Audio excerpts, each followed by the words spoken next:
जब जब भारत के वीरों की कथा सुनाई जाएगी, रिजांगला की गौरव गाथा सबसे पहले आएगी। वीर अहीरों की वो गाथा आंखें नम कर जाएगी। 18 नवंबर 1962 का भारत चीन युद्ध। जब सब लोग जानते हैं, लेकिन कोई भी उस युद्ध को, उस दौर को याद नहीं करना चाहता था। वजह साफ थी, उस युद्ध ने हमें बहुत गहरे जख्म दिए थे। यह एक कड़वा सच है।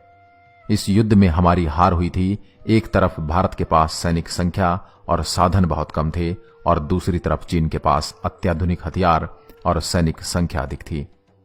लेकिन फिर भी जब हार निश्चित नजर आ रही हो, फिर भी लोग अपनी मातृभूमि के लिए अपनी जान देने के लिए तैयार हो जाते हैं। ऐसे लोगों की ही हमारे देश में सूरवीरों में अति शूरवीर बोला जाता है।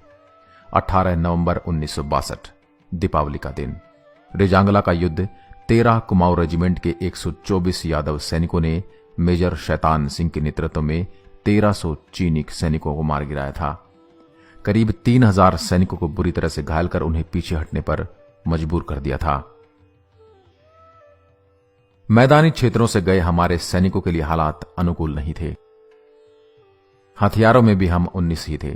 परीक्षा की घड़ी 17 नवंबर की रात तब आई थी जब तूफान के कारण रिजांगला की बर्फीली चोटी पर मोर्चा संभाल रहे इन जवानों का संपर्क बटालियन मुख्यालय से टूट गया। मेजर शैतान सिंह ने 124 सैनिकों से पूछा, अब क्या करना चाहिए? तो वीर अहीरों ने जवाब दिया कि मेजर साहब, हम हिंदुस्तानी हैं। अगर हम युद्ध में पीछे हट गए तो हमारी मां के दूध का अपमान होगा। जब तक शरीर में जान है हम युद्ध लड़ेंगे। मरने के बाद भी हमारे हाथ से बंदूकें नहीं छूटेंगी। सैनिकों की बात सुनकर मेजर भाटी भी जोश में आ गए। विषम परिस्थितियों के बीच ही 18 नवंबर को तड़के 4 बजे युद्ध शुरू हो गया, लेकिन किसी को इसकी सूचना नहीं मिल पाई। 18,000 फीट ऊंची पोस्ट पर हुए युद्ध में वीरता के सामने चीनी सेना कांप उठी थी।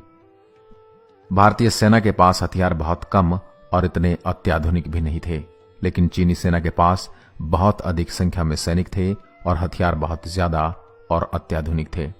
लेकिन इसके बावजूद मेजर शैतान सिंह और उनके 124 सैनिक उन 3000 सैनिकों पर भारी पड़े। भारतीय सैनिक चीनी सैनिकों को चींटियों की तरह मसलते जा रहे थे। उन 124 यादव वीरों ने चीनी सैनिकों को उठा उठाकर पत्थरों पर पटक पटक के मार दिया। और फिर जब यह युद्ध लड़ रहे थे तो सामने चीन के 5000 सैनिक और इधर भारत के 124 सैनिक। 2000 चीनी सैनिकों को भारतीय सैनिकों ने मौत के घाट उतार दिया।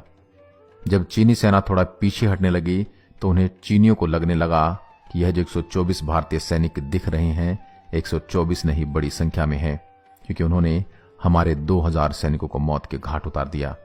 लेकिन भारतीय सैनिक बस 124 वीर अहीर ही थे। लेकिन एक एक भारतीय सैनिक बहुत ज्यादा सैनिकों पर भारी पड़ता था। जब वह युद्ध लड़ रहे थे, इसी बीच मेजर शैतान सिंह जी को गोली लग गई। वह काफी घायल हो गए, लेकिन घायल अवस्था में भी उन्होंने किसी तरीके से अपने शरीर पर कपड़े बांधकर खून को रोका और अलग अलग मोर्चे पर जाकर सैनिकों का हौसला बढ़ाया। यादव वीरों, हम क्षत्रिय हैं और हर क्षत्रिय को उसकी मां मातृभूमि पर बलिदान होने के लिए जन्म देती है। आज इस मातृभूमि का कर्ज अदा कर दिखा दो इन चीनियों को। जब तक हमारे शरीर में जान है, यह उंगलियां ट्रिगर पर से नहीं हटेंगी। इसके बाद मेजर शैतान सिंह वीरगति को प्राप्त हो गए। जब भारतीय सैनिकों के पास हथियार खत्म हो गए तो बचे हुए यादव वीरों ने इस बार पूरी जोश के साथ मैदान में जय दादा किशन की, भारत माता की जय की जयकार लगाई और बिना हथियार के चीनियों पर हमला कर दिया।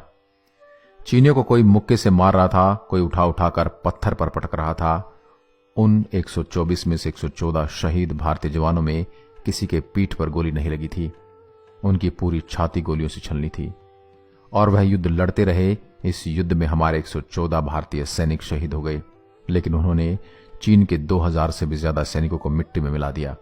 भारतीय सैनिकों की यह वीरता की कहानी कहीं दब कर रह जाती है और लोगों तक पहुंच भी नहीं पाती।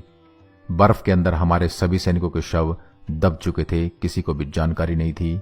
लेकिन वहां पर जो गडरिये थे, उनकी भेड़ें चल रही थी। उन्होंने सैनिकों के शव आधे बाहर देखे तो उन्होंने सूचना इधर उधर दी और भारत सरकार तक सूचना पहुंची। उन्होंने अपने सैनिक टुकड़ी भेजी और जब वह टुकड़ियों ने देखा कि वह टुकड़ी थी जो वहां पर शहीद हो चुकी थी। मेजर शैतान सिंह जी का भी शव मिला, लेकिन उन्होंने देखा सैनिकों के शव को तो उनकी हाथों में अभी भी बंदूक थी, और उंगली ट्रिगर पर थी। वाह रे वीर सपूतो, मतलब मृत्यु आ गई, पर लेकिन लड़ने का जज्बा अभी खत्म नहीं हुआ। कई सैनिकों के हाथों में राइफल हथगोले अभी भी हाथों में थे। मतलब जब आखिरी सांस उनकी निकली थी तब तक उनके अंदर लड़ने का वह जज्बा था। और आगे जब सैनिक टुकड़ी गई तो उन्होंने चीनी सैनिकों के भी शव देखे। रेजांगला के युद्ध को विश्व के सबसे महानतम एवं खतरनाक युद्धों में गिना जाता है।